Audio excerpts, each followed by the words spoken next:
Okay, we would like to welcome you out officially to our presentation tonight.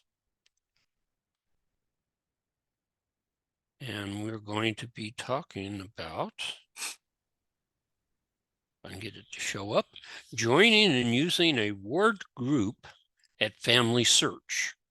I'm going to talk about how to purpose what they call, FamilySearch calls family groups for the use by a ward, or I guess it could be, a branch or even a stake, though it might be a little bit more challenging to set a stake up under this. And we're mainly going to focus about a ward, and it's going to be using the ward that I belong to as the demo, because we actually created one of these, and as we created it, I took slides of the steps so that we can see the steps for creating and using this group. And so what is this group process and why join it? These groups were set up initially for families to have a place to meet and share ordinance requests and message with each other. Our own personal family has a group, and it is a wonderful experience. It really has helped us speed up the ability to get ordinances done. We're real thrilled with how it works with our family. Any church unit, the church has said, is they're willing to let any church unit create a family group. If you consider your unit a family, you can set up a ward, branch, or stake family group and do the same thing that a real family would do. So in this case, we're going to create a group for a ward, like I said, mainly because we have some people that need some ordinances to get done. Now, there's some other ways to purpose this a little bit. Well, let's first just kind of give you the basic overview. We've got this ward group here in the middle that we're creating, and it's going to have basically two kinds of members. One, the people represented on the left, the little stick figures, are the people from the ward who are willing to help those that need some help getting ordinances done. These are the people that are the ones that are willing to go to the temple with the names to help. On the right-hand side, you'll have the people that I call the feeders, the people that will feed the group the ordinances that need to be done. They'll probably be in both sides. They'll probably also be doing some of the temple work. But generally, this is either a sister that has a need to get a lot of men's names done, or a man who has the need to have a lot of women's names done because they don't have family to help them. And so this is a way to help move these names without having to do a lot of work. And we'll talk about that. So what kind of situations would this work for? Obviously, it works for families because that's how it was designed. And that's how it works in our family. And it really is, like I say, wonderful. It's also a good way that you could get names to youth groups to do. After they've done their own names, please don't disregard the fact that the youth need to do some of their own personal names. But once they've done that, if they want to help with the members of the ward, this is a great way to facilitate the youth getting these names, either the youth or their leaders, reserving and printing the cards for the youth to take to a trip without having to worry about passing the cards out and getting them printed or providing an FOR, a family ordinance request that they have to take to the temple to print. This is a way you could have the names in this group, and either the youth themselves can go in and pull an X number. They could be told how many they could take, or a leader could pull however many they need. And then we're using it mainly talking about Elders Quorum and Relief Society working together to facilitate the people going to the temple, helping those that need help getting ordinances done. And there could be other sorts of situations. There could be situations that have nothing to do with ordinances necessarily. Could even just be places where a group of researchers could meet, one of these groups, so that they can chat, because one of the features is the ability to chat with the people within the group. Okay, so how do you get into a group? You need to be invited. That's the key thing. You can't see a group. They're not viewable. I know there's an Orchard View Ward group. There's no way you can search for it. It will never come up because only the people in that group are able to see it. And so to get in it, you're going to have to get invited. And at the beginning, in our case, our Elders Quorum and Relief Society counselors created the group. They designated each other as administrators, and they could then start sending out invitations to people like myself who said they'd like to be in the group. Now, all you need to do as an individual when you hear that there's a group being created in your ward is tell one of these people who's an administrator that you'd like in, and they can send you an invitation. Also, once other people are in the group, besides these administrators, anybody in the group, if you know brother so-and-so or sister so-and-so's in the group, they can invite you into the group. So it's not just the administrators that can do the inviting.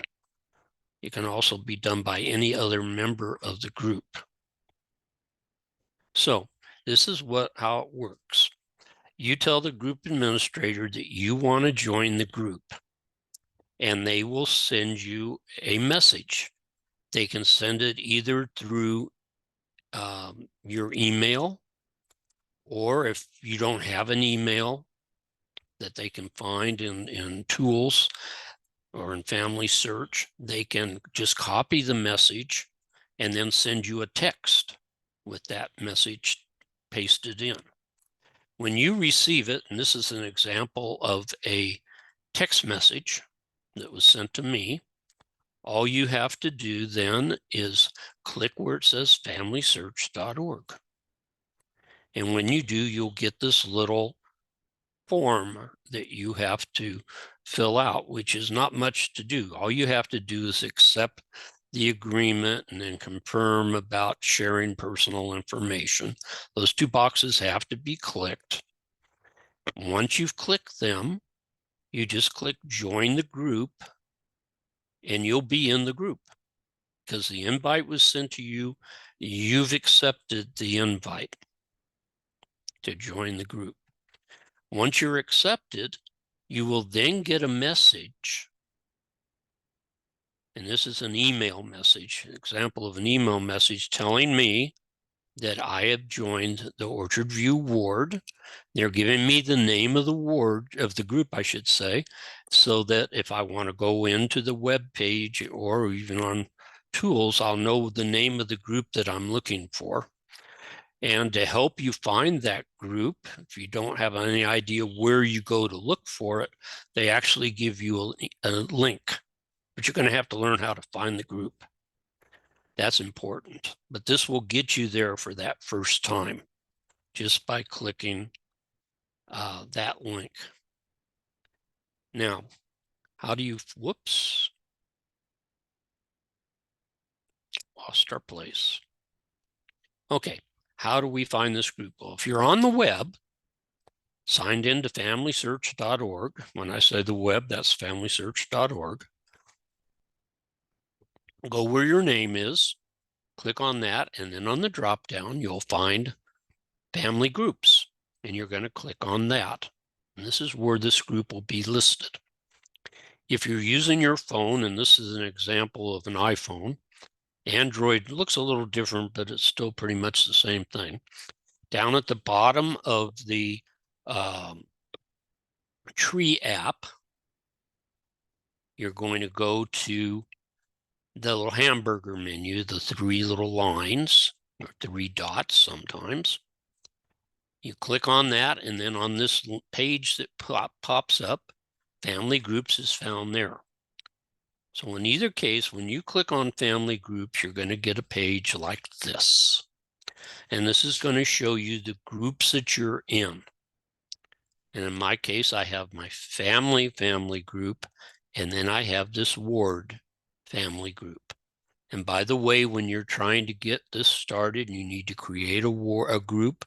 This is where the group symbol is found. When you go to family groups by either one of these two ways, you'll be able to get to this link. Even if you don't have any groups in right now, it would be blank, but there would be the create a group link found there. And you just go through the few steps that they have to do the actual creation of the group process, which basically is give it a name, and then you can get started. The person that creates the group becomes an admin, and then they should have some others, and we'll talk about that.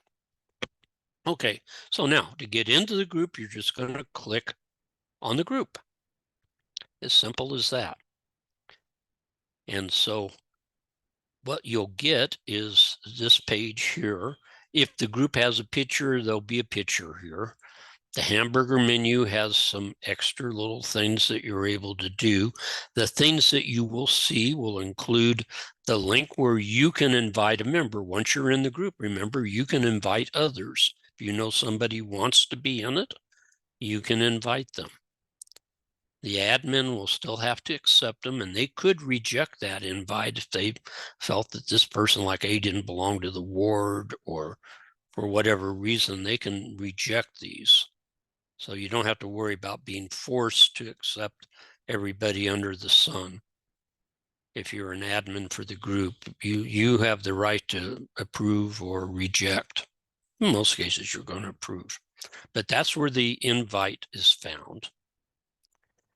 Then there's the list of the group members, and this was taken the day that we started this. And there were just 4 of us in the group. And then here's where the reservations are found.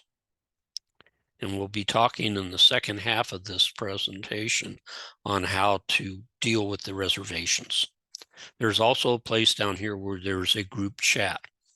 And you just kind of remember, it's kind of like Las Vegas. What's found in Vegas stays in Vegas, or what happens in Vegas stays in Vegas. Well, what happens in the group stays in the group. It's a private chat within the group members only. It's not something that's available to the general public. Okay, so now the second half of this is how we actually function within the group. How do we get names into the group? How do we take names out of the group? And if you're an admin, what kind of rules do you need to or things do you need to watch? So first thing, we need to understand about reservation rules. Okay, you have a temple list for reservations. It's called your reservation list. You're allowed to have up to 300 names, or 300 rows of entries. Let's put it that way. And an entry would be an ancestor and all their individual ordinances that they need done, or an ancestor and their sealing to a spouse ordinance.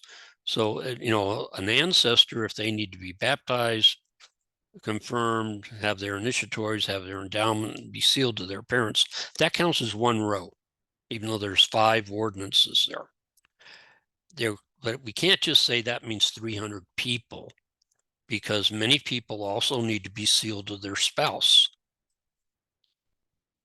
That ordinance is listed totally separate,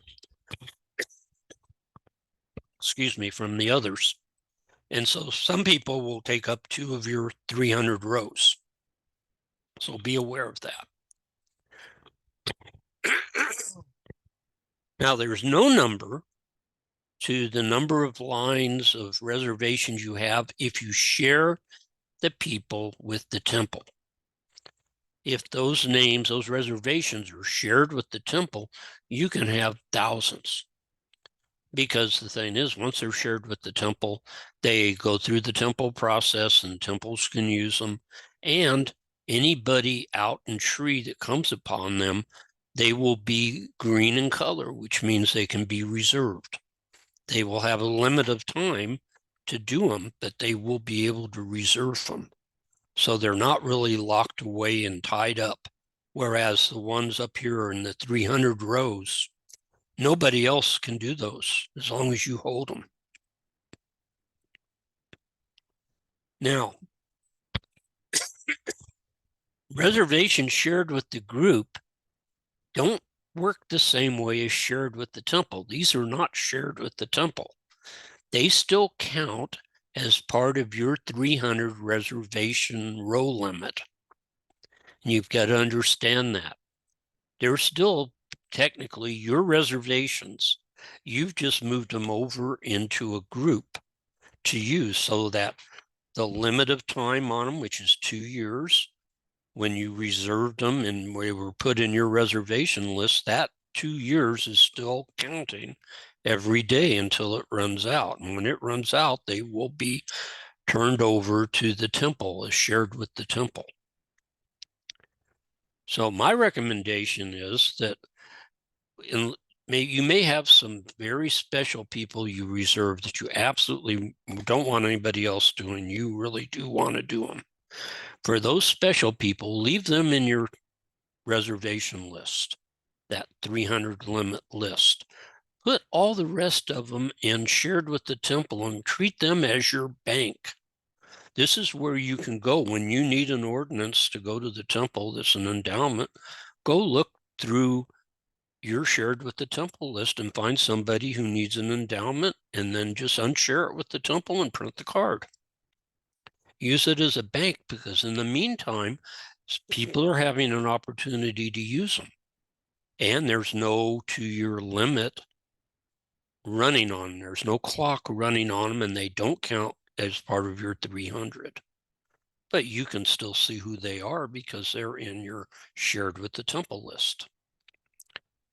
Okay, reservation temple expiration. Remember, the things that are in your reservation list and in your shared with the family group list, they have a max of 2 years. You may have some in there right now that are more. And that's because you may have reserved them before COVID hit. Because when COVID hit, they closed the clock off. And then they started it up again in 2021, towards the end of 2021, I think it was. So you may still have some ordinances that you reserved in 2020, let's say, and they're not going to expire till 2025 because of the COVID situation. Most of the time, it'll just be a flat 2 years from the day you reserved them. Also remember that 2 years is for you. When somebody else takes your name, whether it be from the shared with the temple list or from inside this group, the person that takes that name that's already been shared will only have 120 days to do it. And after 120 days, like in the family group that we're creating here for the ward, if they don't do it within 120 days, the name will be put back in the ward group. And at the end of 2 years, that name will be put over and shared with the temple if it never got finished. Okay, so that's kind of what you got to realize. The big one is that putting names in this group isn't the same as putting names in the shared with the temple. Okay, so reserving the ordinances as you're out looking through people and either researching or going down through lists of people in tree, you may run across or create people that need ordinances. And when you look at their ordinance tab on their person page, it'll say, available, and you click reserve or request. And after you do that, you're going to see a list of names that you've requested. That's what we're seeing on the screen here. And so you check the names of the people that you want to request and which ordinances you want. So in this case, I'm taking the first 2 people from this list of available people, Emmanuel Bricker and Mary Catherine Kidd. And I'm clicking on the little boxes to reserve those ordinances for those people to put into my list. And when I click request, I'll get the policy statement that you ought to at least read once. It's going to tell you a little bit about what you're doing. It says you can do ordinances for your immediate family members and your direct line ancestors. You may also do biological, adoptive, and foster family lines. You can do collateral lines. That's uncles, aunts, cousins, and their families going down from your ancestor. You can do your own descendants, and you can even do possible ancestors, meaning individuals who have a probable family relationship that cannot be verified because their records are inadequate. That's like you're researching a small village and you've come across a bunch of people with your last name in the same village that your ancestors are in, but you just can't tie them together. You could still legitimately reserve those. We don't do famous people. We don't do our own private extraction programs where we do everybody in a village. And we don't do like the Jewish Holocaust, especially since those, was a lawsuit against the church on those. And so we better be real careful not to do people that are Jewish Holocausts. Most of them are marked not able to reserve, so don't worry about it in most cases. And then for the people in the last 110 years, you got to remember that they have to be dead now just 30 days, and you have to have one of the closest living relatives. That's like a parent, a child, a sibling, or a spouse, a living spouse, has to be able to give you written permission. And if you can't get that written permission, you cannot reserve the name anymore. It used to be that you could say, well, there's no immediate family members left alive. Well, they tell you now, if there's no original family members left alive, then you can't do it. You'll have to wait until they're 110 years old. So those are what you need to accept. In my case, in case you're curious, Emmanuel Bricker is my third cousin 4 times removed. So I click accept. And once I accept him, the names go directly to my reservation list. The number here will be the number of people in my reservation list, and that also includes people who I may have shared with a group. I'm not going to actually find 153, in my case, in my shared reservation list, because a lot of them are in one of the 2 groups. Okay, so now once you've got them in your reservation list, how do you actually get them to the group? It's not very hard. Click on the people that you want to move over,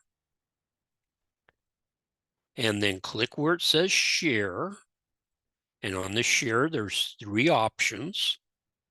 And we want to share with the group. Share with the group.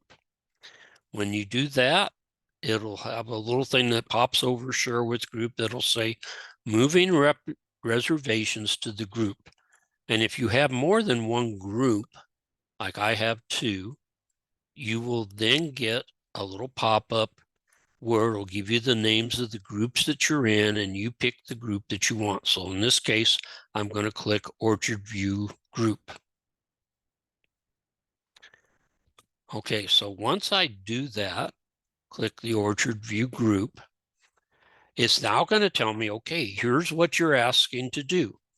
And it's going to show you how many baptisms, confirmations, initiatories, endowments, sealings, and so on that you're going to do. These people only had the 4 living or the 4 individual ordinances. It'll show you the names of the people. You don't have to share all of them. You can pick what you want. Now, it won't make any sense to share just the endowment right now because the other 3 have to be done first. But you could go through, you might want to just reserve baptisms and confirmations right now to the group because you've got a ward baptism coming up and the youth were wanting some baptism names. And this way you could put just the baptism confirmation part of the person's record over in the group for the youth to pick up. So you select which ordinances you want, or you just leave it with everything checked, and then click share with the group. And now you'll notice they're over in the group. It'll say Orchard View Ward. The ones you put in will look like this. The ones that other people put in will look green, because when somebody else reserves a name and shares it, it turns that name green, and you're going to see the other people's submissions as green. If you're a person coming in that's just doing the temple work, not reserving any or putting any names in the group, they'll all look green in color. Whereas in this case, I know which ones I put in immediately. I can always go over here and look at my name, but I'll also be able to see it by this color of the icon, this kind of bluish green color. But these are the reservations now that are in this group. There's just 2 people. And again, remember, you don't have to share all the ordinances. And when you're taking them out, you're also only going to want to take out what you're actually going to do. So you never have to really, you're not really stuck with all the ordinances that are listed there, either putting them in or taking them out of the group. Okay, so how do we actually get that name out of the group? We go to the groups list. This isn't a very long list right now. And we click on the name of the person that we want to do the work for, or persons. You can do multiple people. And then you can either click print and print it right now, or you can click reserve for later. And we'll explain that in a second. First, we'll talk about print. If I click, since I've done a manual, I want a manuals, and I click print, I'm going to get this little dialog over here where it shows me to print the name card for this person. And I can click on the ordinances that I'm doing. Obviously, we're going to have to be doing some baptisms. So if I was just doing baptisms and confirmations, I would unclick initiatory and endowment and just leave the check mark on the baptism and confirmation. Because in most cases, it's hard to get the cards back. They've made it a little easier now, but in a lot of cases, it's a little trickier. So a lot of times it's just easier just to not worry about picking the cards back up. Check the system, make sure that they got recorded afterwards, but don't sweat having to get the card back. In any case, I would want to probably check baptism and confirmations and then click print, and it would print up the card showed baptisms and confirmations for this person. Now, if I was going to reserve for later, which means I want to pull this name right now, but I don't want to print it right this minute. I don't have time to do the printing and cutting the cards out. I'll do that this evening or whatever. Then you click reserve for later, and it comes up under a reserve for later heading. You go through the same thing. You decide which ones you want, unclick the others, and then click reserve for later, and it puts them in your reservation list. And you'll have 120 days to get them done in both cases. Whether you print the card right now or you're planning to print it later, you'll be given 120 days to get it done. Okay, so that's basically how the groups work. There are some things you need to think about for managing this group. Have multiple administrators. Never have just one. That person dies or moves on you suddenly or gets mad and doesn't want to do this anymore, you've got a real problem. You need multiple people that can manage the group, at least 2, if not more. Okay, the admins need to watch for people to admit. They will get notices if they're an admin that somebody has asked to join the group. And there's nothing worse than asking to join a group and waiting 3 weeks for somebody to think about doing anything about it. So that's why you want to have multiple admins, and they need to pay attention and check periodically. Okay, the admins need to monitor the group and the group reservations to see that things are moving along. If nothing's getting done, they need to notice that so that they can do something about it. And we'll talk about that. What kind of things need to be monitored? Well, watch out for people submitting too many names. Of course, they can only submit up to 300. But the thing is, if you had like 5 people that wanted to help submit and they each put 300 names in there, you'd have 1,500 names in that list. And that would look daunting. It would be frustrating because whoever put them in first would be at the top of the list and the other people would be at the bottom, and they may never get any of theirs done. So you might want to say, put just 20 at a time in and let's see how that works and things like that. So, watch out. If nobody's putting anything in, you need to get on the people that said they were going to help and make sure that they put something in there. But if they're putting too much, that could also be a problem you need to watch for. And watch for the flow of the ordinances. The biggest reason to have the group would either be baptisms and confirmations or endowments. Those are the two places where people that are having trouble getting their work done have the biggest problem. And so if youth are having a baptism, we need to make sure people know they need to get some baptism names in there for them. This is your time to do it. You need to check, and if people are mainly doing endowments and now suddenly there's no endowments, we need to get on the horn and say, hey, we need a couple, 3 people to go do some initiatories so that the endowments are ready again, because you can't do the endowments if the initiatories aren't done. So that administrator is kind of a person that keeps the thing flowing right. Also, if you see a lot of sealings that are backed up, if you're the Relief Society or Elders Quorum Counselor, hey, this is a perfect time to schedule a sealing session for members of your ward that might not normally do sealings. You say, hey, we've got names. Let's schedule a night. When can we go? So there's a lot of little things the admins can do. So you want somebody that's really kind of committed to the group to doing it. Now, in addition to that, you got to talk the group up in your quorum, Relief Society, group meetings, whatever meeting you're in. You need to regularly talk the group up. What isn't talked about will be forgotten. You've got to remember that. So talk it up. And the other one is you need to probably demonstrate periodically and show the group how to do the different things, how to get into the group or how to put names in or take names out. Use the slides from this presentation if you want. That's why when we send out the recording of this meeting, and we also send out the slides from this slide deck, and you can take the images of those slides and use them, on a computer or TV screen to help show people what to do.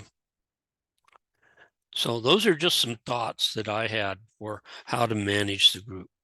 I hope this has helped. We're at that point where we're really kind of at the end of the class. So we're ready to open this up for questions.